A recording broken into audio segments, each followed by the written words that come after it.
and we really wanted to lean into the genre's elements. We had this belief that we wanted to create the story with a lot of different endings, achievable sort of sub-endings. The biggest being that plot twist at the end of the Missing Diamond round, where you learned that who the thief was, you went to track him down, and he was dead. They did our boy's sidecar real dirty. After that, you did all of the late rounds and learned more about folks' secrets. Every single round delivered story throughout the round, sometimes to the extent of being red herrings for a couple of people, but every time you solved a puzzle, you got some story element, and sometimes that was also puzzle content. We really, really tightly wrapped those together, and then at the end of those rounds, you would confront those folks about their secrets. This was just a quick layout of our structure. We believe the total count of true puzzles and metas is 165. Of those, 42 are what we call stakeout puzzles. The stakeout, so when you worked in the Missing Diamond round, each time you solved one of the 4 sub-metas, you learned something about how one of the family members had a secret. You opened a new type of investigation that you could chase down that secret. In particular, the boardwalk unlocked the stakeout as a tiny little joke of ours because those were fish puzzles. That's right. Each of them was a totally different type of investigation. Obviously, the stakeout presented as a bunch of photos trying to figure out Katrina's story. The illegal search was our sort of love story to Generation 1 escape rooms. The background check, if you haven't worked on those metas,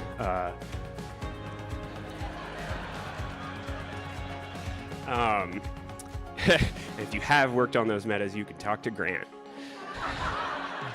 And then the paper trail was an idea that had been kicking around for years.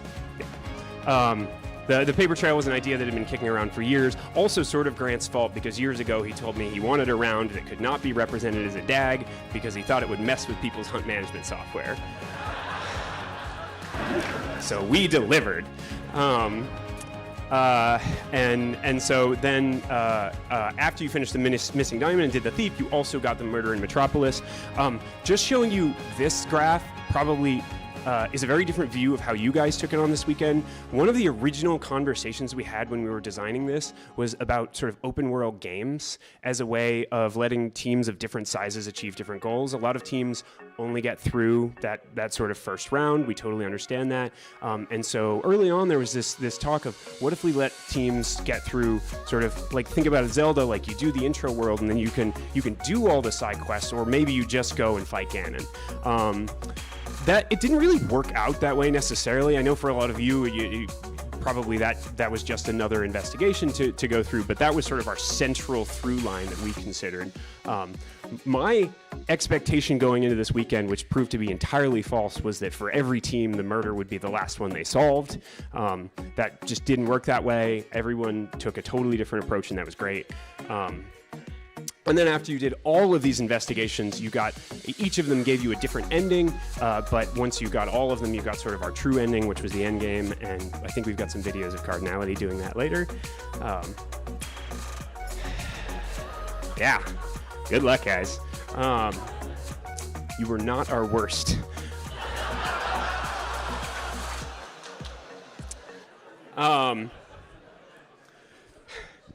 We did a few things different. A few big different things this year. Some big ambitious swings, none of which I think were total misses, so that's huge.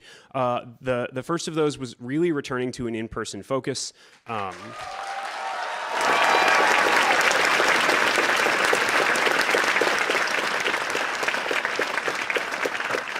And don't get me wrong, I love online puzzle hunts. One of the silver linings of the pandemic has been this huge rise in a multitude of like really great recurring online puzzle hunts and an ability for newer teams to run those hunts. But the in-person nature of the MIT Mystery Hunt is what makes it unique. And we felt it was really important to lean into that.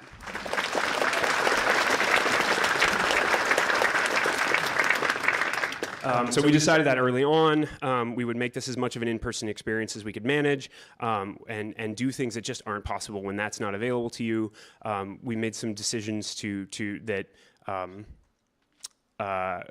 focused on that. There were some situations that also helped remote teams. So people picked up at some point that when you solved a partial answer that only had a task at the gala remaining, because we knew some folks would do that in the middle of the night when they couldn't come to the gala, you did get a key back automatically from the partial.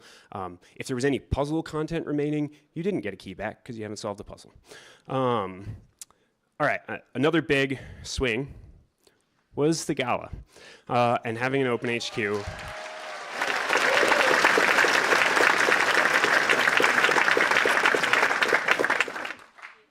There were a lot of folks who sort of contributed concepts to this. When I think Grant and Carolyn first proposed this theme, they proposed that we sort of frame it in a party. I think it was originally called Mergers and Mayhem.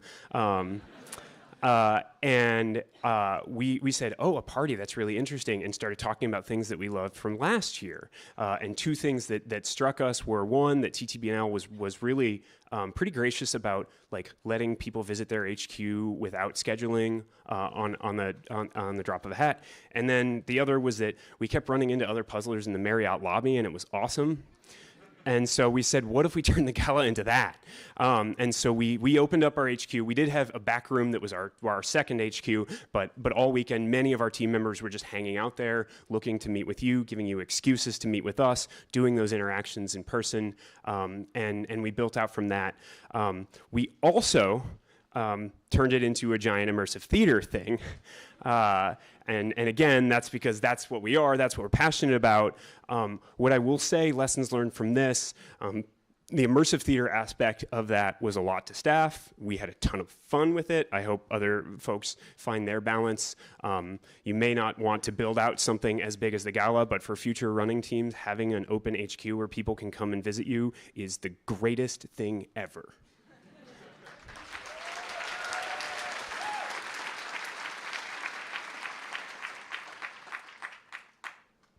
Next huge thing that we focused on was a really big focus on the story. This was just tied into the theme as proposed. That was what we voted on, was to take that approach. As Grant has carefully written out for me here, storytelling and Mystery Hunt is hard. It's really hard. It's really, really hard. There's a lot of reasons for that. People coming in and out, people having the whole long weekend to try to remember things. It's very easy to ignore the story content when you've got 5 hours of single puzzle in between, and it's easy to conflate that story content with puzzle content. And then finally, like most teams, put all the puzzles in their hunt management software and then never look at the hunt website. So it is really, really, really hard. So we really wanted to have a focus on that. There were a few parts to that we wanted. One was to make it really easy to catch up on the story. And the hub page was the biggest way to do that. Instead of having a story so far that was written, we just had this page constantly updating with information about what you needed to know and what questions you had answered. So if someone did show up in the middle of the hunt, they could just look at that and say, I see what's going on now. We also tried to catch you up frequently with the radio, and we'll talk more about the radio soon, but we had the Metropolis Confidential segments every few hours, trying to keep people caught up on things that they'd missed, and of course the live updates that happened as soon as you sent an away team to do a confrontation, and we marked that confrontation as complete. You got a Metropolis Confidential breaking update to say, hey, we just learned that Gladys is selling counterfeits. We wanted to deliver it continuously throughout, even to people who aren't looking for it. We wanted to really ingrain it in our puzzle content. I mean, those of you who solved the murder meta understand just how deeply we ingrained it in our puzzle content. But every one of our rounds was, we went from the story we wanted to tell first to the round structure. And so Grant gave us a list and said, can you make a round that would fit as an illegal search? Can you make a list that would be a paper trail? And we went and did that. Yeah, that's the story focus. I think we're very proud of that. Another big thing we did was called Stray Leads.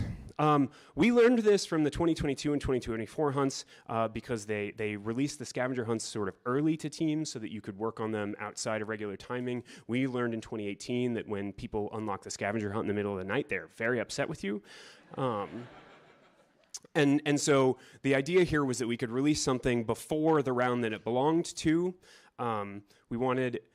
This ended up being an absolute godsend for us for a lot of different reasons. The other thing that it did for us was that when we created cool things, and we'll show you some of those cool things soon, but things like Control Room and Incommunicado tonight, teams didn't have to just get there organically. It wasn't just for the 10 teams that managed to make it late in the hunt. We were able to schedule those back to back to back starting at 3 p.m. Friday so that every single team could do them.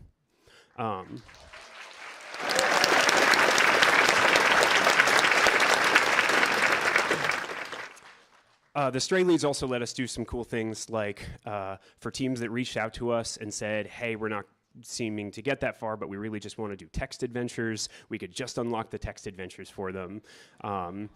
And it also let us put in things like scavenger hunts, which, by the way, you guys got to do the radio recitals, which were 2 of our sort of scavenger hunt activity type things. We also wrote 2 more scavenger hunts. We did not mean to be the team that kills the scavenger hunt. We thought they were really good, but we were so stretched running everything else that we just never launched them. So those will be live in the solution site along with our 3 cutting room floor puzzles. We wrote 3 extra floater puzzles that didn't get used because none of our other shit broke.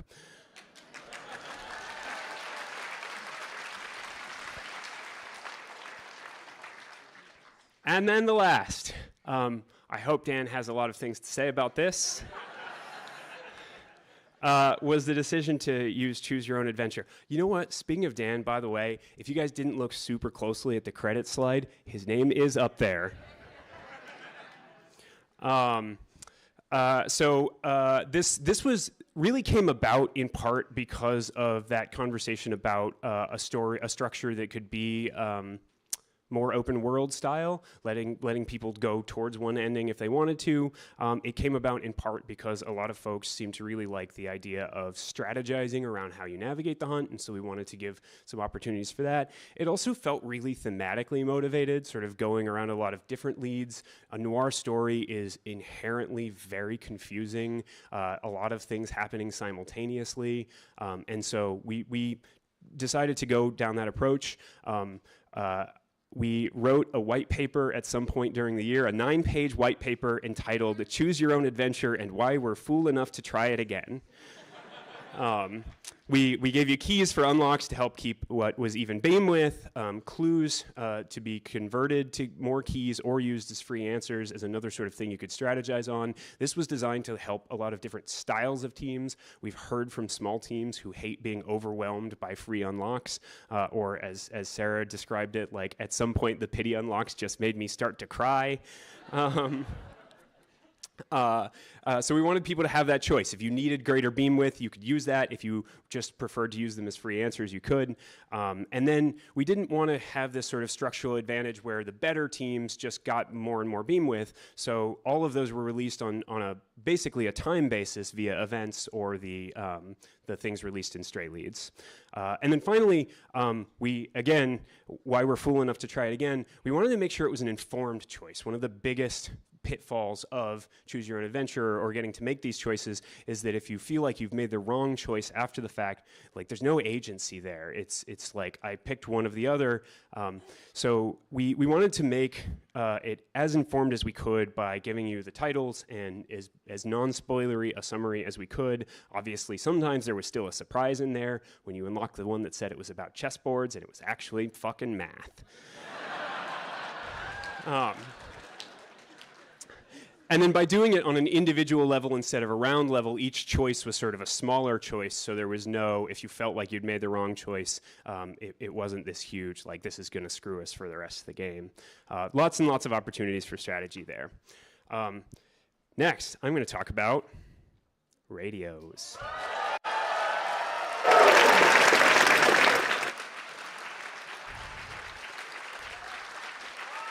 Yeah.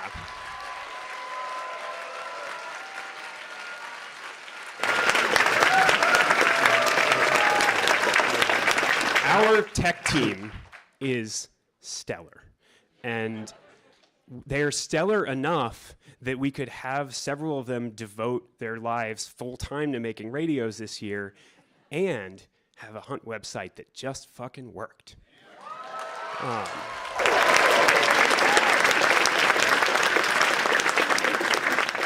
And for those of you who got to interact with us at the gala and see things like when you rate limited yourself, you could come visit me and I could just break the rate limiter. We also had an amazing number of operational tools. But early in the year, some folks proposed to us, like, what if we also gave them a radio as a sort of in-universe, genre, period-appropriate way of connecting to the teams, being in their HQs as well as inviting them to our HQs and connecting them to the story. And there was this conversation about like, well, that's really expensive. Let's not do that. And someone said, actually, I think I've priced this out and we might be able to do this for like $30. And then we said like, okay, but you can only justify it if you can write a couple of puzzles that will use the radio. And then, yeah, driving from Dallas to Houston after the NPL Con, we came up this ridiculous music device. We put a bunch of different content in it. We used it to connect with you. We used it to connect you to the story. We used it to get you running around campus. And then the entirely unreasonable flex of also making it a working FM radio, which it turns out in 2025 is still much harder than you'd expect. Here's a bunch of stuff.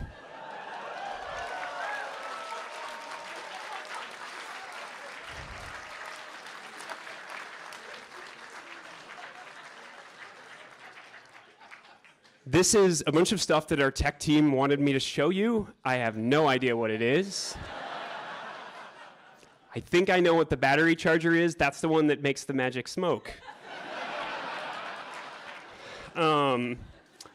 They did specifically want me to mention that the board was designed for expandability, so we would love to hear now, if you take it apart, and find other fun things to do with it. We will be releasing plans and firmware at some point after they get a bunch of sleep.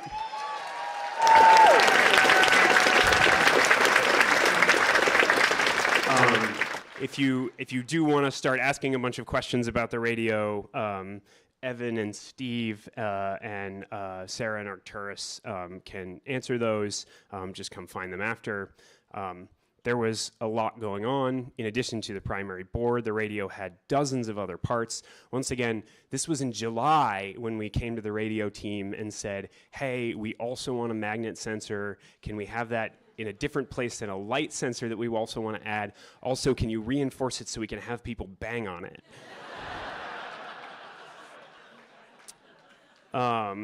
There's supposed to be a video excerpt, which is not showing, of the approximately 30 total assembly steps. Oh, maybe I can get that to play. Oh, it did play. Oh, never mind then. Great. Yeah, there was a 30-page manual on how to assemble them. There were many, many work parties. I don't necessarily recommend spinning up a small-scale consumer electronics startup. And definitely don't do it while writing a mystery hunt. One thing that people did ask us about was how the fun around worked. These were Bluetooth beacons placed around the campus. We planted low-energy Bluetooth beacons, just very low energy.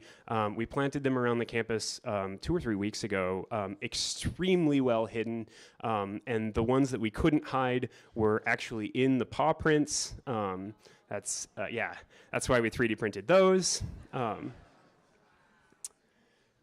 So that was what happened each time you approached one of those beacons. It triggered a new audio, and they thought through so many different details. Things like when you triggered the ability to go on that runaround, it would automatically download all of the audio scripts and the protocol for that, because we knew that the Wi-Fi would be shoddy from that point forward. But we did have enough radio telemetry to check in occasionally and be like, okay, so-and-so is finished. Okay, so-and-so team is on Beacon 11. At some point in time, I'd love to create the sort of Marauders map, because we were able to track you around campus anytime your radio checked in. We are, however, a lot of teams, when they unlock songs on the radio, attempted to sing at it. That was discussed. We decided we did not want to be creepy enough to put a microphone in it. So we don't have microphones or GPS. Finally, for those of you who struggled with songs on the radio, you should know that I helped write and edit this puzzle. I knew exactly how it was supposed to work. Hopefully this video makes you feel a little better.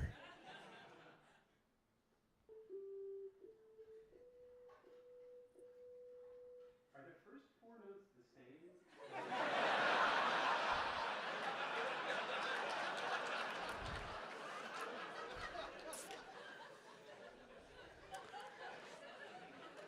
So I'm apparently tone deaf. We got through that. We struggled our way through that eventually. So that's the radio. Like I said, at some point, someone's going to have to give an entire TED Talk on that alone.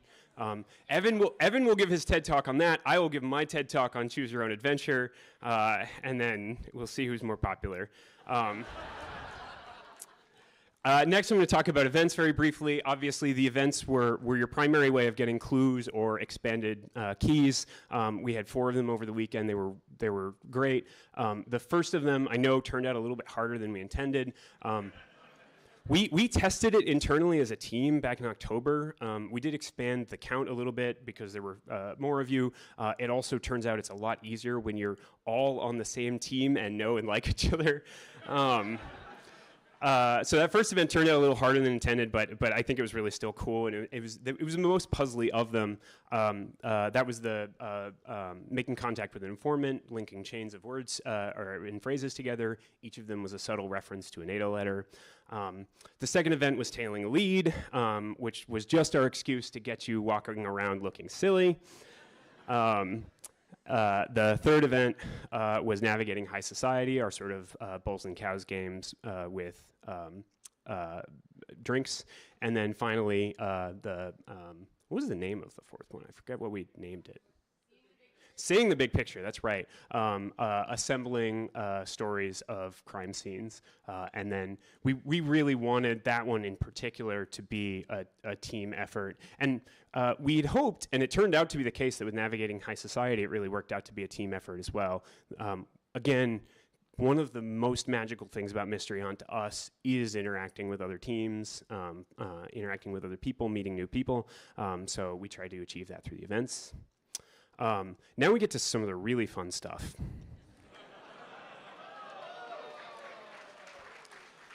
A lot of puzzles asked you to submit things to us.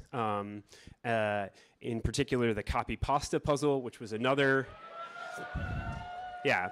I should say we kept a running joke, a tally on a board at one point, a number of different ways we'd screwed ourselves this weekend by messing with norms, by inviting people to come talk to us at the gala, and then by telling all of our team members that they couldn't talk about anything, and when people came in and said, "How's the weather?" they couldn't talk about that either. Started listing out which sports were fair game. The copy pasta was another one of these, in particular, because we asked you to send us wild copy pastas, and a lot of teams did, including literally Animal Farm, which we decided we just could not display here.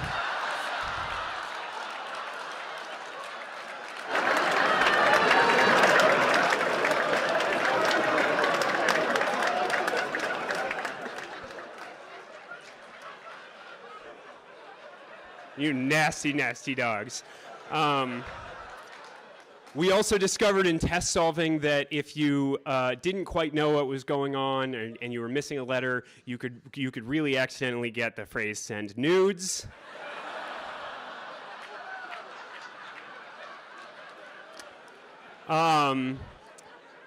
So we put in a partial. We had a policy in general of not confirming wrong answers, so our partial answer checker didn't tell you, "Oh, you're close, but." In this particular case, we did want to tell you, "No, no, no, no, no."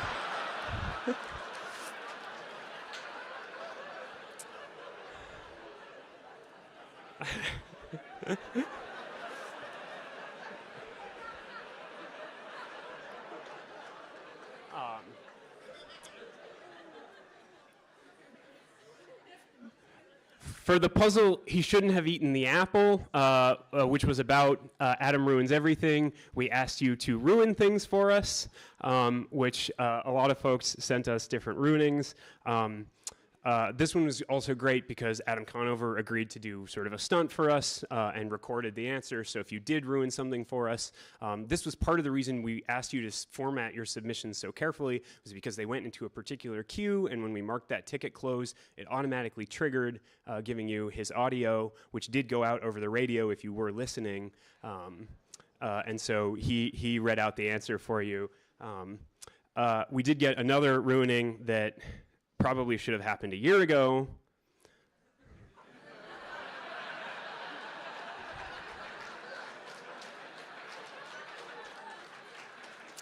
So thank you, Left Out. For the puzzle, it's all cheap and a sheep to me, which sounds like a very constrained title because it is. We ended up coming up with some pretty wild titles. None of them quite as good as in our test solving the title "Canada Should Secede" for a fake puzzle that never ended up existing. But it's all cheap and a sheep. Asked you to make a video about animal noises in another language.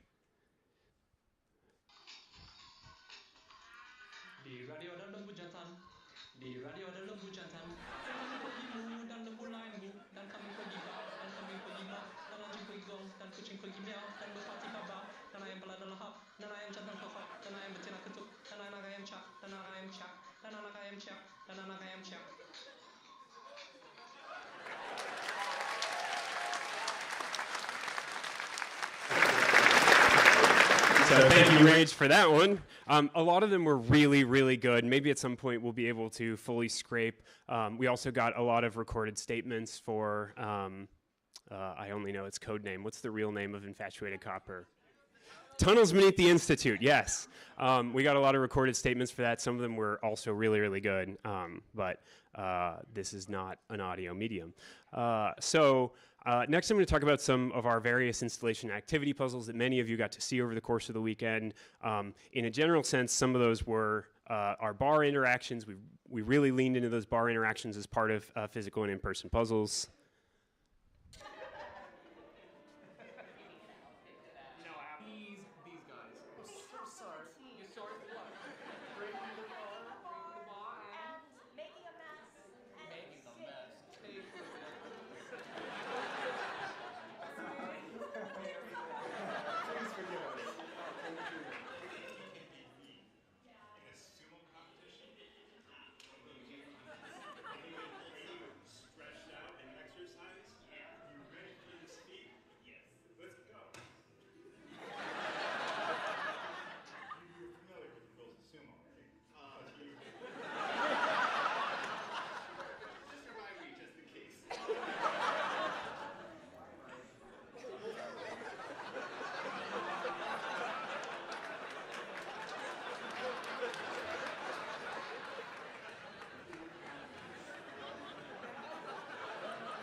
So thank you to the team for writing all of those. Obviously, we asked early in the year, come up with ideas that can let people come interact with us, either to just do an interaction or to do more puzzle after that. And a lot of those were, you do half a puzzle and then you come interact with us and then you get more of a physical puzzle. And thanks to our bartenders for really stepping it up there. And thank you all for really playing along.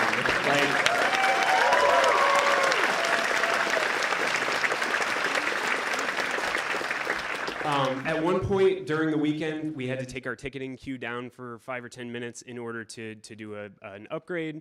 And we informed our bartenders that they just, would need to stall for that period of time. And so they did, and at some point I looked over and somebody was teaching a whole group of puzzlers how to do the Charleston, and they were all doing it. So thank you guys for that. The next installation activity puzzle that's worth talking about is the Fermit Challenge.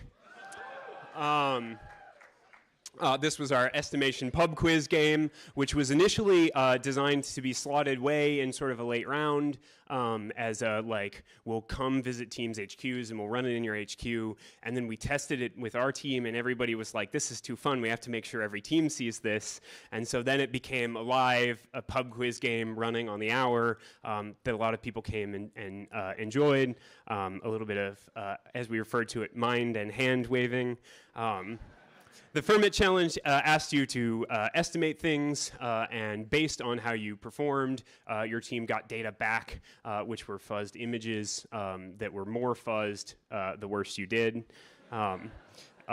Questions like, by the time this quiz ends, how many answer submissions will all teams have submitted for this mystery hunt? Yes, I then had to increasingly... going back to the concept earlier of ways we screwed ourselves, people were asking about, like, what topics can we talk about? Can we talk about how many people are registered for Hunt? No. What if people ask where the bathroom is? Where? Yes. How many? No. Another check mark on the board. The Fermit Challenge was a lot of fun. We're going to talk about next the Infinite Scavenger Hunt. Thank you, Kevin.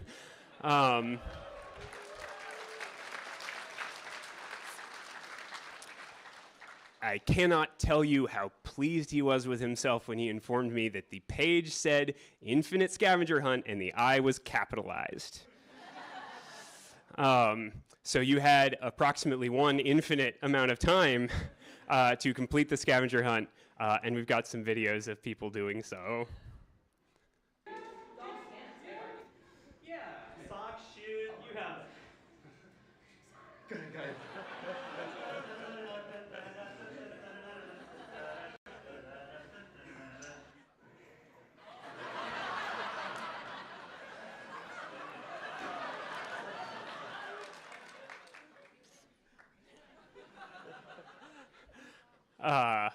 When people learned that an infinite amount of time had collapsed, we got a whole lot of groans, so that was a huge success. Next, I'm going to talk about Incommunicado tonight. Yes.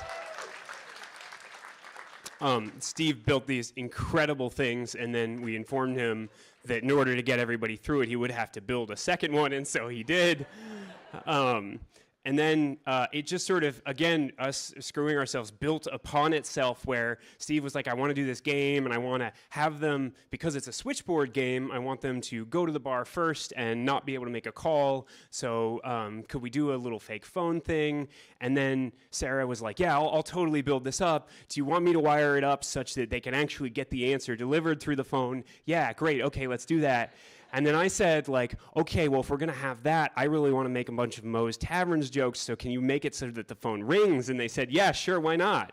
And then our bartenders turned that into an entire experience for everybody. But you were asked to make a call. You went, you learned the phone lines were down. You had to come play a game. Once you succeeded enough at the game in order to get a final clue, you were able to come back and make the final phone call. Again, we wanted to create this sort of whole immersive experience. I think we've got a pretty good video of that one, too.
I also do want to give an apology to Rage, who were down the hall from this game.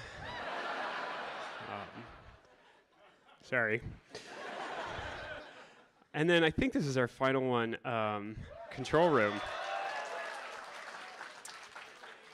Yeah, yeet the body! This obviously, it was in many ways a spiritual successor to Under Control from 2018. And it was largely made by our team members who work for Boxeroo.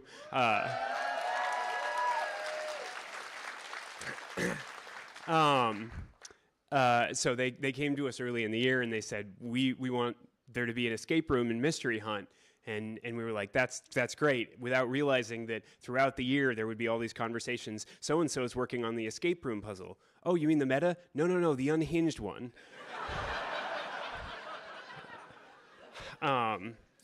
We did 2 escape rooms in our mystery hunt.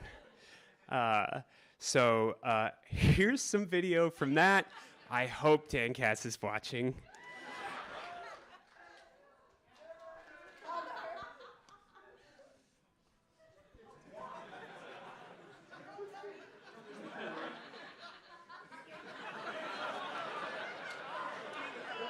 Hit the body!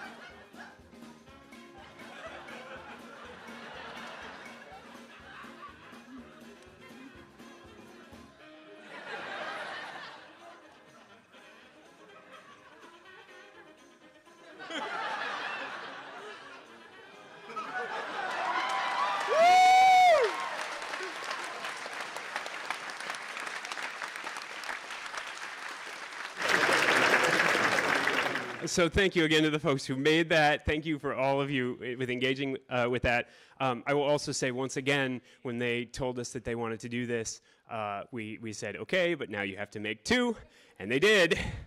And they had to build out their own entire separate room, so you could in fact plug a fork into the electrical outlet. So they did. So that was the control room. And then, maybe this is the final one.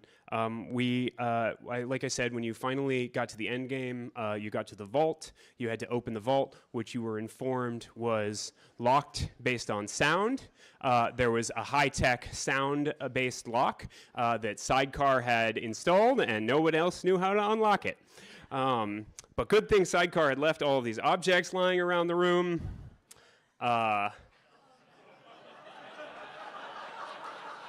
That's right.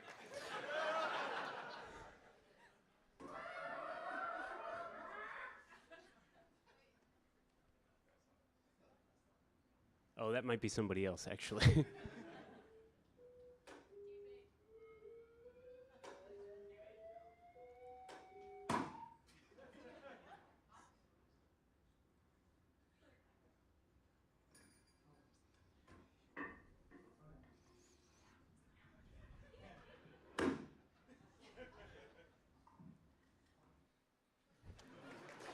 Yeah, sorry, that one was in cardinality. You can tell because they actually did a good job.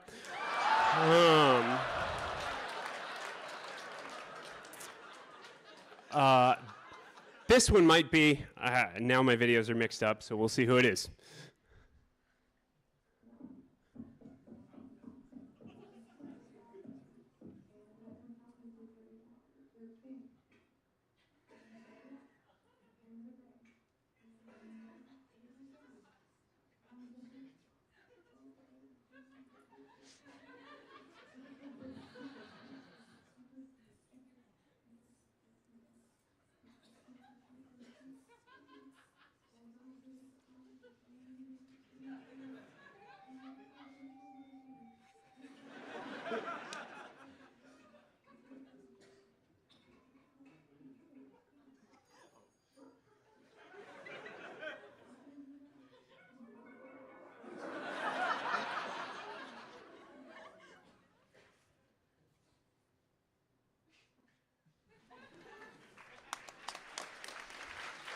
So that was the end game.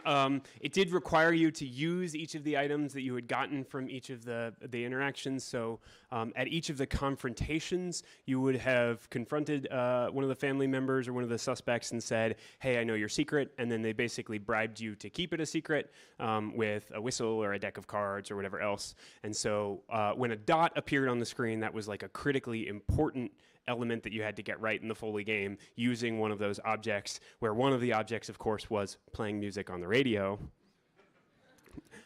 Cardinale wasn't great at that. Great, now I get to run into stats, everyone's favorite thing. These are our official stats as of 10 p.m. when HQ closed. Just kidding, we don't want to deny any of you your accomplishments. Here are the updated stats as of this morning.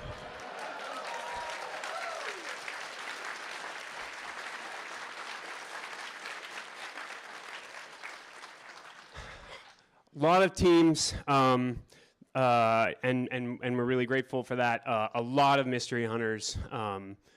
Thank you all for coming again. Almost 200 teams solved at least one puzzle. Almost 100 solved a meta. We got many teams through the thief and the crime scene interaction, which we were really proud of, just running them one by one last night. At some point yesterday, we were running one instance of the vault and 2 instances of the crime scene and like a separate speakeasy to do the other confrontations. So our cast and our stage management team and all of the other folks who were running that, it was quite the show.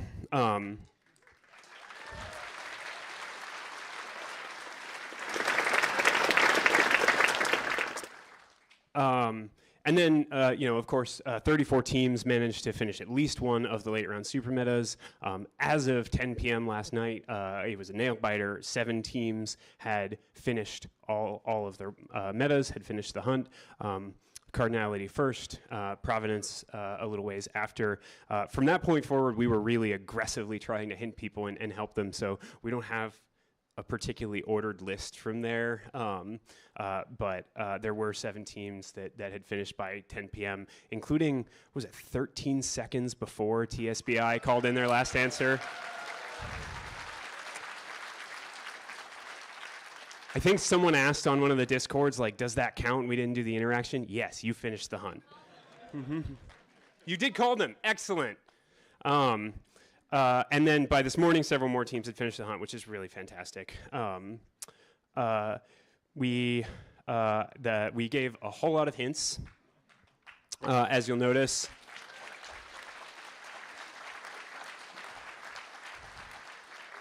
Once again, having the Open HQ was just so much fun. People came to visit us. People who really wanted extra help just came and camped out and just worked there, and it was great. By Sunday afternoon, the gala was just so much fun, just packed with people. We gave about 3,000 hints through the website. We opened hinting for some of the earliest puzzles in the hunt Friday afternoon, and then Saturday morning we opened basically the entire first round for hinting. The reason we didn't open many of the later rounds was until much later was in part because people were approaching them at different times, but also in part because our hint queue was just full. And we still managed a median response time of about 7 minutes, which we're pretty happy with, including during the overnight where our skeleton crew was, I think, 3 people. So well done, guys.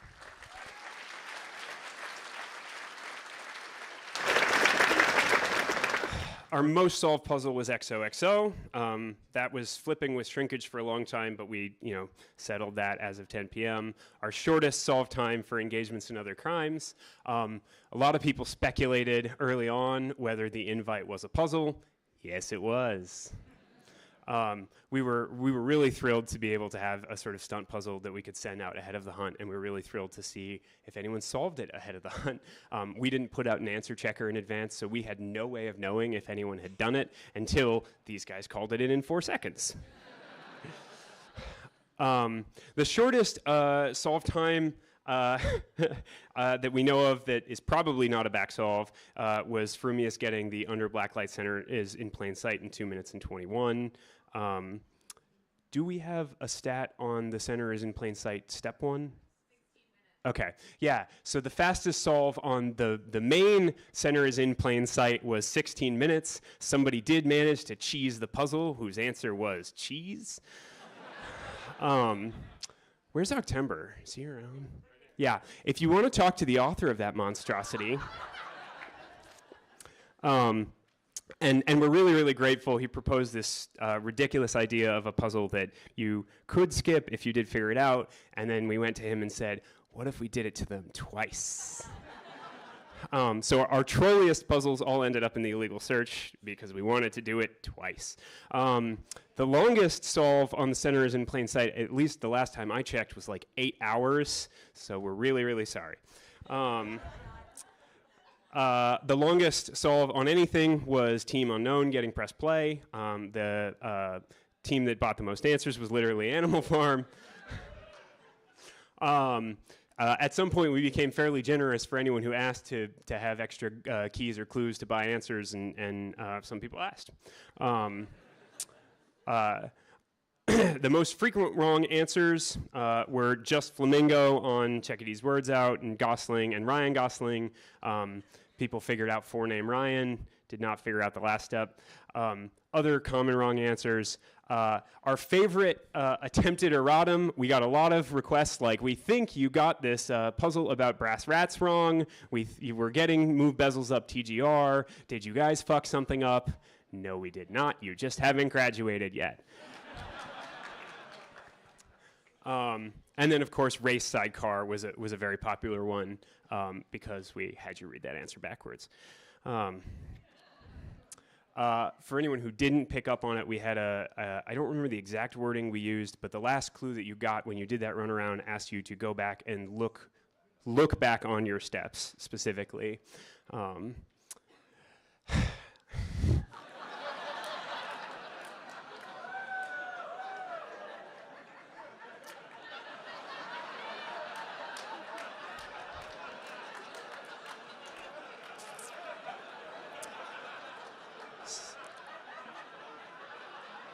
At some point during the year, we were going through fact-checking things, making sure we were very consistent on our policies, and someone said, hey, we have a policy of not responding to wrong answers. I see you have the answer penis in here. And the EIC said, no, we should keep that one. One of the EICs also wrote that puzzle, so it's his fault. Most number of team name changes was Small Llama Malls. We did have a team. I don't know who it was, but somebody did show up at the gala at one point, and we asked, like, okay, whose tab is this on? And they said, we are Big Honkin' Tom. And we said, I don't believe you. Once again, in the theme of how we trolled ourselves, we decided to run this big event with a consumer electronic product with massive amounts of interaction where people could ask us any sort of questions and would come to us constantly asking for things. And then we gave them the ability to change their names, so we had no idea who anybody was. Which is why we actually closed registration 2 days before the hunt started so we could lock everybody's names. And part of the reason we removed having a public list of team names. Here is the big graph. This is, yeah. I will let you all look at that for a minute. Obviously, we will come up with a much more sophisticated version of this at some point when we go into archival mode. The x-axis is probably time. I don't know. It's time. Great. Oh.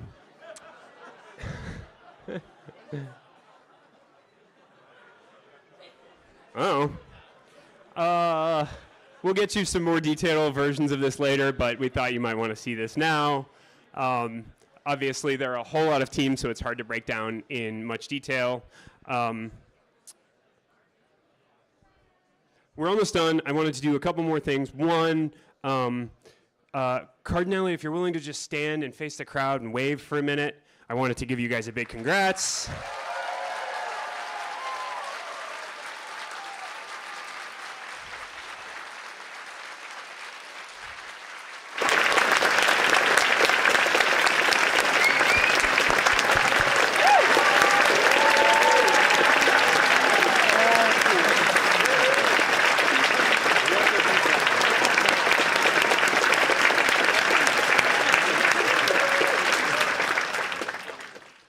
As always, congratulations. Good luck. Don't do what we did. We wanted to show off our coin. This is the coin that Cardinality found. The way the endgame played out for them was a sort of Maltese Falcon-esque joke where they discovered the true criminal behind all of this, the true protagonist of our story, who the lullaby is written about, Baby, who locked them in the vault. But gave Billy the coin that Papa had stolen in the mystery heist. When Providence reached out to us in the fall, and we had told them we would love for them to do a thing, we just gave them some story for the mystery heist. They didn't get any details that anyone else didn't get. We just gave them this story and a list of characters, and they went and ran with it. And they reached out and they said, like, is it okay if we have them steal a coin? And we were like, yeah, okay, we'll work with that. So Billy was given the coin that Papa had stolen during the heist, and flaunted it in front of the team and said, but you can't have this, I need this as evidence. You can instead have one of Gladys's counterfeits, which has a hole in it, both because it is missing a diamond and because it can be worn as a pendant.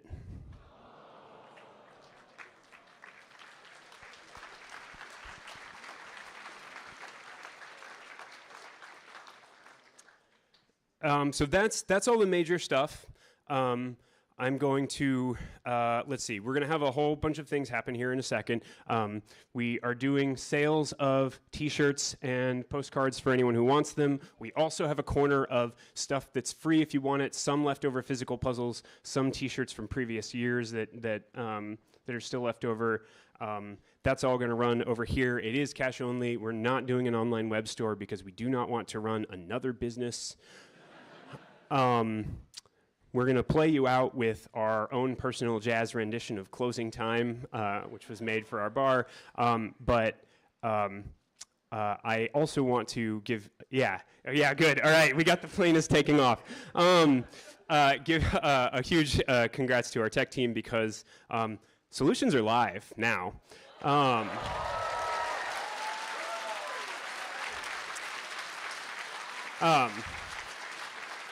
The answer checker still works for any of you who are still continuing, but there's now a link to the solution on every page, and anyone who wants to just go in and check solutions generally, there's a public access user that you can get to. There will be an archival mode soon to come so that we can have versions, all of them. We have some archival plans such that every puzzle can be fully remotely solvable.